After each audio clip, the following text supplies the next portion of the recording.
जिस मुद्दों को लेकर आप चले थे सीबीआई की जांच को लेकर और तमाम जो भर्ती घोटाले थे, अभी तक वो मुद्दे उस मुकाम पर नहीं पहुंचे हैं। क्या वो मुद्दे दोबारा से उठाएंगे कि अब नए मुद्दों की तलाश रहेगी कि उनके ऊपर अब आगे बढ़ेंगे? क्या वहाँ के विधायकों को भी डरना चाहिए बॉबी पवार से कि पहले नंबर पर आ रहे हैं, क्योंकि पार्टी के अंदर रहने के बावजूद भी वो वोट नहीं दिला पाए अपने कैंडिडेट? बॉबी के हस्तक्षेप से समीकरण तो बिगड़े हैं कुछ ना कुछ पॉलिटिक्स।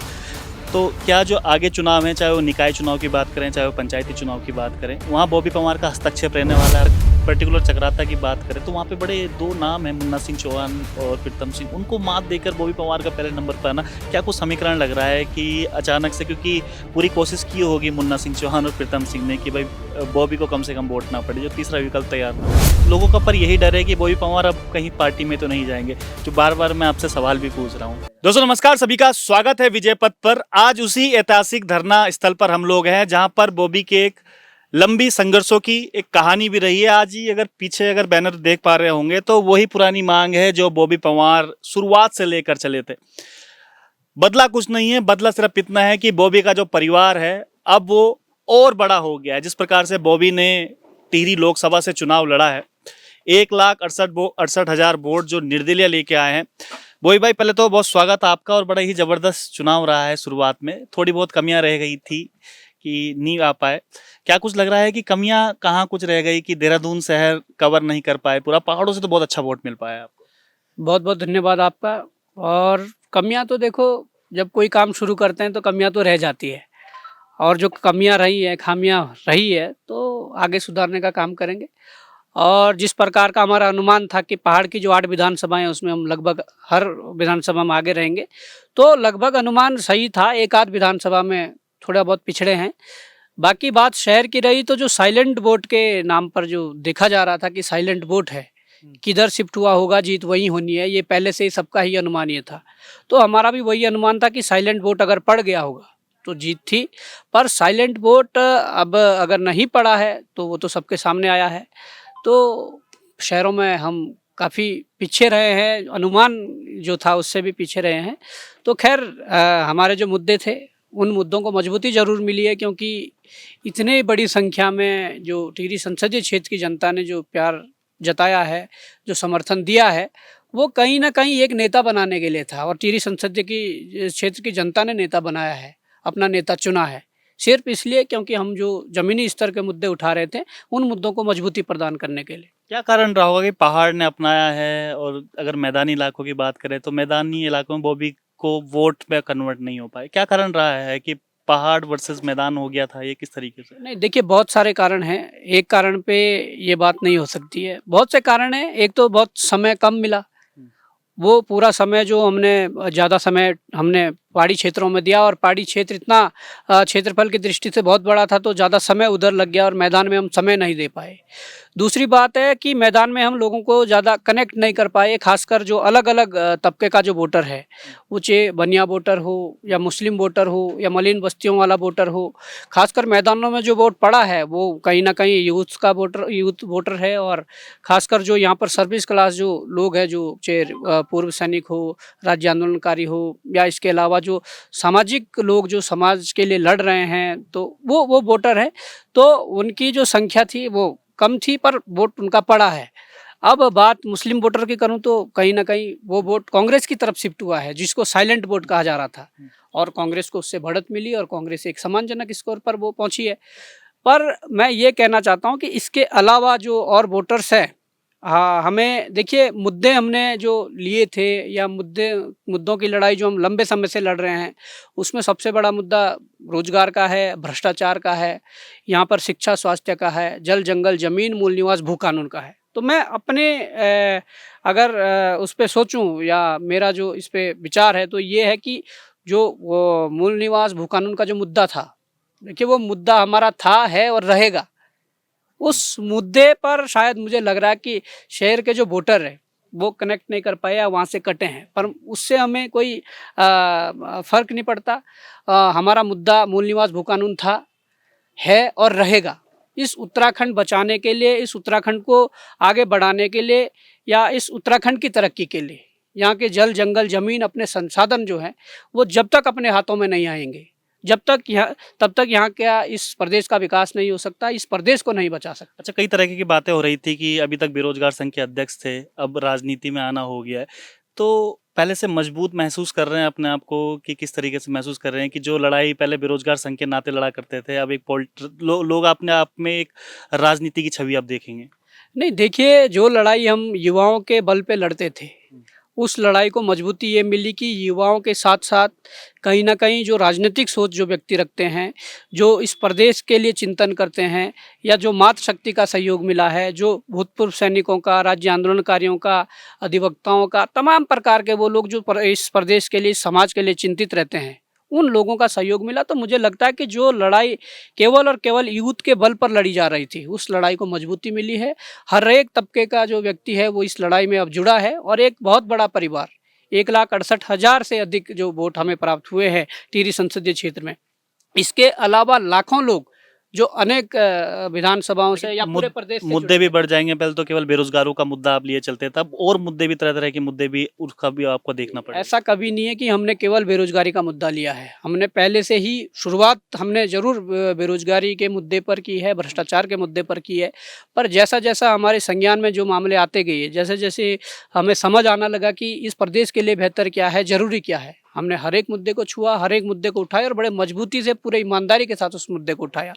तो हमने पहले भी बहुत से मुद्दों को कहीं न कहीं छुआ है, बहुत से मुद्दों पर हम लड़े हैं, संघर्ष किया है। और मुद्दे तो निश्चित तौर पर, अगर अब प्रदेश की जनता ने अपना नेता बनाया है, चुना है, तो हमारा भी कर्तव्य बन जाता है कि उस प्रदेश की जनता के लिए जो मुद्दे ज़रूरी है, जिन मुद्दों पर संघर्ष करना चाहिए, उन मुद्दों के लिए हमारा कर्तव्य है कि हम उन मुद्दों पर संघर्ष करें और पूरी टीम के साथ आगे बढ़ें। आगे की क्या कुछ रणनीति रहेगी, क्योंकि उत्तराखंड में पहले आप निर्दलीय होंगे जिसने इतनी अच्छी फाइट पूरे उसमें दी है, आगे क्या कुछ रणनीति रहने वाली है? क्योंकि भाजपा और कांग्रेस की खासी पैनी नजर आप पे होगी। कुछ लोग कह रहे हैं कि अब भाजपा कांग्रेस पार्टियों में शामिल कराएंगे, कुछ कह रहे हैं कि वो भी अपना दल बनाएंगे, कुछ कह रहे हैं कि अलग अलग जो चुनाव अब आने वाले हैं उन पर क्या कुछ रणनीति रहने वाली है? देखिए, हमारे लिए उत्तराखंड के जो मुद्दे वो महत्वपूर्ण हैं, हमारे लिए कोई दल महत्वपूर्ण नहीं है। 24 वर्षों में, इस समय काल में, हमारे प्रदेश ने राजनीतिक दलों को भी देखा है, उनकी सरकारों को देखा है, उनके नेताओं को देखा है, कौन कितनी मुखरता से यहाँ के स्थानीय मुद्दों पर बोले हैं, सब जानते हैं। तो इसलिए राजनीतिक दल महत्वपूर्ण नहीं है, यहाँ के मुद्दे महत्वपूर्ण हैं। और हमें जो जनादेश मिला है, जिस जनता ने जनादेश दिया है, वो फैसला लेंगे करना क्या है। वो तय करेंगे कि लड़ाई कैसे लड़ी जानी है, किस तरीके से लड़ाई लड़ी जानी है, किस संगठन के माध्यम से लड़ाई लड़ी जानी है, किस दल के माध्यम से लड़ाई लड़ी जानी है, वो जनता जनार्दन जिन्होंने जनादेश दिया वो तय करेंगे। तो अभी क्या बेरोजगार संघ का बैनर रहेगा पीछे, कि अब एक राजनीति छवि के रूप में आएंगे, जिस प्रकार से निर्दलीय चुनाव लड़े, किस बैनर की तरह सब मुद्दे उठाए जाएंगे? नहीं, देखिए, इस प्रदेश के अंदर बेरोजगारों का शोषण हो रहा है, बहुत खामियां हैं इस सिस्टम में, जिस सिस्टम को सुधारने हम निकले हैं। मुझे लगता है कि आयोगों में भी सुधारने की ज़रूरत है, यहाँ का जो विभाग जो है उन सिस्टम में, उन्हें भी सुधारने की ज़रूरत है। तो तमाम प्रकार की ये लड़ाई जो रोजगार के लिए लड़ी जा रही है, बेरोजगार संघ के बैनर तले लड़ी जा रही है, वो भी जारी रहेगी। इसके अलावा एक राजनीतिक तौर पर हम अगर उभरे हैं, तो मुझे लगता है कि हमारे पास तो बहुत बड़ी टीम है जो इस संघ, बेरोजगार संघ के लिए लड़ रही है, और हम भी यहाँ पर अभी लड़ रहे हैं। तो तमाम प्रकार के, ऐसा नहीं है कि हमारे पास लोगों की कमी है, हमारी टीम की कमी है। बेरोजगार संघ के लिए लड़ा जाएगा, इस प्रदेश के हर एक उस मुद्दे के लिए लड़ा जाएगा जो मुद्दा महत्वपूर्ण है। मोदी फैक्टर काम किया है, क्योंकि वो तो चुनाव में जिस प्रकार से रिजल्ट आए हैं वो तो दिख ही रहा है। क्या लगता है कि जिस प्रकार से मोदी के हमने वोट देखे कि 1.5 लाख वोटों से जीते हैं और रानी कई 1000 वोटों से उनसे आगे हैं, मोदी फैक्टर काम किया है इस जगह पे, कि रानी का अपना एक इस तरीके से ऑरा था जो वोट इतने पाने में कामयाब हुई? नहीं, देखिए, जो पार्टी संगठन का वोट था वो मिला है, वो चाहे कांग्रेस का कैडर वोट हो, कांग्रेस को मिला है, भाजपा का जो कैडर वोट था वो उसे मिला है। पर कुछ लोग जो वास्तव में परिवर्तन चाहते थे, अब उन लोगों ने परिवर्तन करने का मन बनाया और परिवर्तन करने के लिए मतदान किया, तो एक बड़ी संख्या में, 2.25 लाख के करीब पहुंचा, तो एक बड़ी बात है। मुझे लगता है कि अगर ये बात की जाए कि पर्सनल वोट घुनसोला जी के हैं, पर्सनल वोट रानी जी के हैं, तो ये कहना बहुत गलत होगा। वो पार्टी का कैडर वोट है, वो भाजपा की बात कर ले, कांग्रेस की बात कर ले, पर हाँ, यहाँ पर जो लोगों ने विश्वास जताया है वो कहीं ना कहीं हमारा परिवार बना है और एक कैडर बना है। हम समझ सकते हैं कि उन लोगों ने अगर इन मुद्दों पर जो मुद्दे हमने उठाया विश्वास जताया है, तो कहीं ना कहीं आगे के लिए ये लड़ाई जो हम लड़ रहे थे ये मजबूत हुई है और इस लड़ाई को और मजबूती मिलेगी। जिस प्रकार से हमारी लड़ाई है, सीधी लड़ाई है कि इस प्रदेश की बेहतरी के लिए है। कई लोग ये भी सवाल उठा रहे हैं कि अगर बॉबी को कांग्रेस टिकट दे देती तो हो सकता था बॉबी एक तरफा इस बार जीत जाता। क्या कांग्रेस से बात चल रही थी इस उसमें, या दुख है कि यार कांग्रेस अगर टिकट दे देती तो जीत जाते? नहीं, देखिए, दुख दुख कुछ नहीं है। दुख ऐसा भी नहीं है कि कांग्रेस टिकट दे देती हम जीत जाते, ऐसा कुछ नहीं है। ये कल का सब लिखा हुआ है कि कब राज तिलक लगना है, कब नहीं लगना है। हम कांग्रेस से भी लड़ते तो क्या पता हार जाते।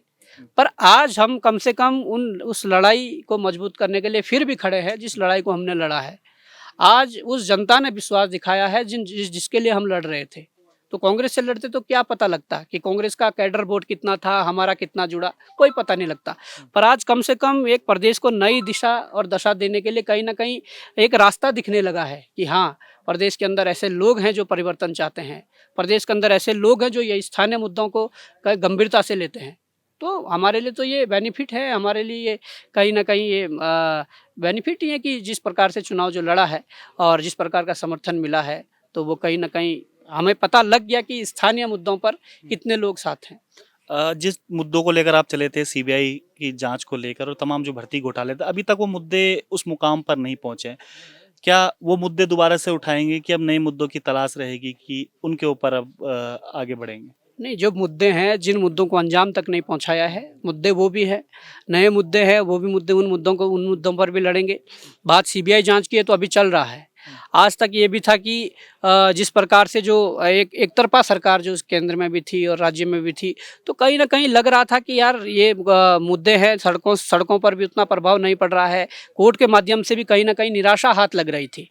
पर अब जिस प्रकार से जो सरकार गठबंधन की जो बनने जा रही है, वो गठबंधन की सरकार कांग्रेस बनाए या भाजपा बनाए, तो उससे ये उम्मीद जगी है कि जो कहीं ना कहीं एक न्याय पालिका की ओर जो कम से कम एक उम्मीद की निगाहों से देखा जा रहा था, वो फिर से एक बार सोचने पर हमें करेगा कि हाँ, अब कहीं ना कहीं वो पारदर्शिता चीज़ें सामने आएंगी कि भाई ठीक है, अब कर सकते हैं। क्योंकि मैं यही कहना चाहता हूँ कि मुद्दे पुराने भी मुद्दे हैं जिन मुद्दों को अंजाम तक नहीं पहुँचाया है, और नए मुद्दे बहुत हैं। इस प्रदेश में इतना बड़ा भ्रष्टाचार, हर एक विभाग में इतना बड़ा भ्रष्टाचार हो रहा है जो समय समय पर अब जनता के सामने होगा। और जिन लोगों ने इस प्रदेश को लूटा है, खसोटा है, जिस प्रदेश को भ्रष्टाचार की आग में झोला है, उनके लिए जिस प्रकार से पहले भी हम लोगों ने 100 भ्रष्टाचारियों को जेल भेजा, आगे ये कहीं ना कहीं ये क्रम संख्या ये बढ़ती रहेगी। और कहीं ना कहीं ऐसे ऐसे भ्रष्टाचारी जो आईएएस से लेकर पीसीएस लेवल तक के और कुछ नेता, वो उनका सबका नंबर आना है और उस मजबूती के साथ आगे बढ़ेंगे। चलिए, एक लास्ट सवाल मैं किए चलता हूं, क्योंकि कई जो राजनीतिज्ञ जो इस समय ये इंटरव्यू देख रहे होंगे, उनके मन में भी होगा कि बॉबी के हस्तक्षेप से समीकरण तो बिगड़े हैं कुछ ना कुछ पॉलिटिक्स। तो क्या जो आगे चुनाव है, चाहे वो निकाय चुनाव की बात करें, चाहे वो पंचायती चुनाव की बात करें, वहाँ बॉबी परमार का हस्तक्षेप रहने वाला है, अपनी कैंडिडेट उतारने वाले हैं कि किसी अन्य को इस प्रकार से समर्थन करने वाले हैं? क्या कुछ रहने वाला है? नहीं, देखिए, ये अगर हम चुनाव लड़े हैं तो ये फैसला हमारा नहीं था, जनता का फैसला था। और वही जनता तय करेगी कि आगे निकाय में क्या रहना है, पंचायत में क्या रहना है, आगे आगे और क्या रहना है, तो वो जनता तय करती है। हम तो सिर्फ संघर्ष की बात करते हैं, हम तो सिर्फ आगे बढ़ने की बात करते हैं, हम तो सिर्फ कहीं ना कहीं उसकी बात करते हैं कि कैसे इस प्रदेश को बेहतर किया जा सके। वो जनता जो 1,68,000 जो लोग हैं, इसके अलावा जो प्रदेश के अलग अलग जगहों से जो प्रत्यक्ष और अप्रत्यक्ष रूप से जुड़े हुए हैं, जो सहयोग कर रहे हैं, इसके अलावा जो और भी लोग हैं, वो तमाम लोग तय करेंगे कि होना क्या है, करना क्या चाहिए। जिस प्रकार से आप देख रहे हैं कि चक्राता से अगर शुरू किया जाए तो चक्राता में कांग्रेस और भाजपा को जितने वोट नहीं पड़े टोटल, उससे ज़्यादा मत हमारी जौनसार की जनता ने हमें दिए हैं। और ये बात मैंने चुनाव शुरू होने से पहले कहे थे कि जौनसार की जनता ने कभी अपने नेता को हारने नहीं दिया है और उन्होंने बड़ा संदेश दिया है। डरा दिया है आपने मुन्ना सिंह चौहान और प्रीतम सिंह को? हमने किसी को नहीं डराया है, पर जनता का इतना बड़ा सहयोग, इतना बड़ा समर्थन, कहीं ना कहीं ये बड़ी बात है। उसके बाद अगर पड़ोसी हमारी विधानसभा पुरोला में चले जाएं तो पुरोला में तो रिकॉर्ड तोड़ मत मिले हैं। परसेंटेज के हिसाब से देखा जाए तो पुरोला सबसे अव्वल है। उसके बाद यमुनोत्री चला जाए तो यमुनोत्री हम बहुत आगे हैं। उसके बाद गंगोत्री में जाएं, जहां हम अपने आप को कमज़ोर महसूस कर रहे थे, तो कहीं ना कहीं वहां पर भी मात्र 900 1000 वोटों की बढ़त केवल भाजपा को मिली, दूसरे नंबर पर हम है। उसके बाद धनोल्टी में आए तो धनोल्टी में कहीं ना कहीं जो हमें मिला है तो 500-600 वोट का अंतर है और दूसरे नंबर पर हम हैं। जबकि घुनथोला जी टिहरी क्षेत्र के हैं, टिहरी जिले के हैं, तो उनको आगे रहना चाहिए था। उसके बाद टिहरी जो सीट है अपनी, उस सीट पर भी हम दूसरे नंबर पे। उसके बाद घनसाली सीट है, घनसाली सीट पर भी हम दूसरे नंबर पे हैं। हाँ, प्रतापनगर में हम जरूर तीसरे नंबर पर हुए हैं, क्योंकि वहाँ से घुनथोला जी का खुद गृह वो जनपद है और वहीं के वो है। तो मैं समझता हूँ कि इस प्रकार का प्यार और रायपुर की जनता ने जिस प्रकार से बड़े वोट को आगे बढ़ाया है, और ऐसा अगर शहर की अनेकों विधानसभाओं में हो जाता तो शायद वो जीत के हम करीब होते। और आज क्या वहाँ के विधायकों को भी डरना चाहिए बॉबी पवार से कि पहले नंबर पर आ रहे हैं, क्योंकि पार्टी के अंदर रहने के बावजूद भी वो वोट नहीं दिला पाए अपने कैंडिडेट को, एक डर का माहौल भी होगा देखिए, विधायकों के ऐसा अंदर। है, क्या लगता है बॉबी पवार को? डरना उनको चाहिए जो नालायक है, जो भ्रष्टाचार कर रहे हैं। डरना उनको चाहिए जो ये सोच रहे हैं कि भाई कांग्रेस भाजपा के अलावा कोई और नहीं आ सकता है। डरना उनको चाहिए जो ईमानदारी से काम कर रहे हैं, जो ईमानदारी से आगे बढ़ रहे हैं, तो उनको डरने की ज़रूरत नहीं है। पर हाँ, जनता समझ चुकी है कि जो भ्रष्टाचार कर रहे हैं, जो किसी भी योजना में विधायक निधि हो, सांसद निधि हो, जिला पंचायत निधि हो, या इसके अलावा और योजनाएं हो, उसमें खुले 40% जो कमीशन खोरी कर रहे हैं, कमीशन ले रहे हैं, डरना उनको चाहिए, क्योंकि अब वो उजागर करने हम आए हैं।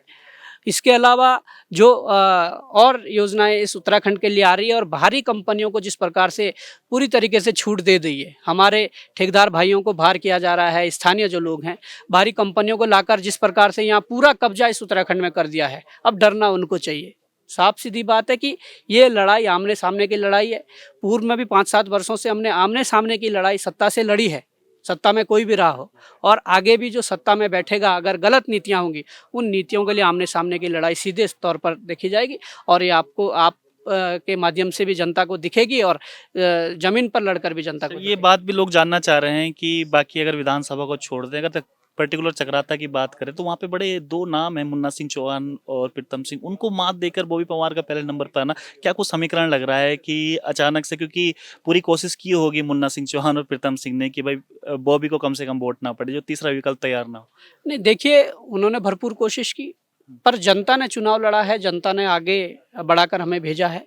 और चक्राता में तो उत्तराखंड बनने के बाद का नहीं, उत्तराखंड बनने से पहले जब संयुक्त ये राज्य उत्तर प्रदेश में था, तब से लेकर उस चक्राता सीट में कांग्रेस के अलावा कोई बढ़त नहीं बना पाया। पर इस बार कांग्रेस को जितने वोट पड़े हैं, उससे दुगुनी वोटों से हम बढ़त बनाए हैं। तो कहीं ना कहीं ये जनता का प्यार है, और ये वही है जो मैंने चुनाव शुरू होने से पहले कहा था कि चक्राता की जनता ने गुलाब सिंह जी के टाइम से जितने भी नेता रहे हैं, कभी अपने नेता को नहीं हारने दिया, और उसी फॉर्मूले पे चक्राता की जनता ने वोट किया है और समर्थन किया है। और मुझे उम्मीद है कि लंबे समय से चक्राता की जनता को भी कहीं ना कहीं एक बदलाव के लिए एक चेहरे की ज़रूरत थी, और समझ सकता हूँ कि जिस प्रकार से लोगों का समर्थन और जिस प्रकार से लोगों का प्यार मिला है, जिस प्रकार से लोग आकर कह रहे हैं, तो समझ सकता हूँ कि वास्तव में चीज़ें हैं कि जनता को तलाश थी, तो शायद जनता ने एक नेता पैदा किया है। क्योंकि मैं जब चुनाव प्रचार प्रसार में गया, तो वो चाहे उत्तरकाशी की जनता हो, चक्राता की जनता हो, टिहरी की जनता हो, लोगों का ये कहना था कि पार्टी से चुनाव मत लड़ना, हमें एक नेता चाहिए और नेता हम बना के भेजेंगे, हार जीत अलग है। और उन्होंने नेता बनाया है, उन्होंने इतने वोट दिए हैं, इतने सम्मानजनक स्थिति में पहुंचाया है कि उन्होंने नेता बनाया है। चलिए, कहीं ना कहीं संसाधन और संगठन की कमी मानते हैं कि जो पार्टी के पास है, लोगों का पर यही डर है कि बॉबी पवार अब कहीं पार्टी में तो नहीं जाएंगे, जो बार बार मैं आपसे सवाल भी पूछ रहा हूँ। देखिए, हमने साफ तौर पर यह स्पष्ट कर दिया है कि हमारे लिए मुद्दे महत्वपूर्ण है, पार्टी महत्वपूर्ण नहीं है। और अगर कोई पार्टी इतनी इस प्रदेश के लिए कोई हमदर्दी दिखा रही है यहाँ के स्थानीय मुद्दों को, तो पूर्ण कानून मूल निवास लागू करें। इसके अलावा जो यहाँ की शिक्षा, जो स्वास्थ्य, जो व्यवस्थाएं हैं, उसको सही से करें। तो मुझे लगता है कि कोई भी पार्टी हमदर्दी नहीं दिखा रही है, तो कहीं ना कहीं उस जनता को ये फैसला लेना पड़ेगा, जो जनता आज परिवर्तन के लिए जिन्होंने वोट किया है, तो वही फैसला लेंगे और वही आगे का जो रूपरेखा है वही तय करेंगे। चलिए, बहुत बहुत धन्यवाद हमसे बात करने के लिए। तो बॉबी पवार थे 26 साल के एक युवा जो जबरदस्त चुनाव इस समय टिहरी लोकसभा से लड़े, 1,68,000 वोट लेके आए, और सबसे ज़्यादा वोट लाने वाले अभी तक निर्दलीय में बॉबी पवार की अगर बात करें, तो बॉबी पवार ने कहीं ना कहीं दिखाया है कि राजनीति अगर मुद्दों पर की जाए तो जनता जरूर पसंद करती। तो फिलहाल के लिए इतना ही। आप देखते रहिएगा विजय पथ न्यूज़। धन्यवाद।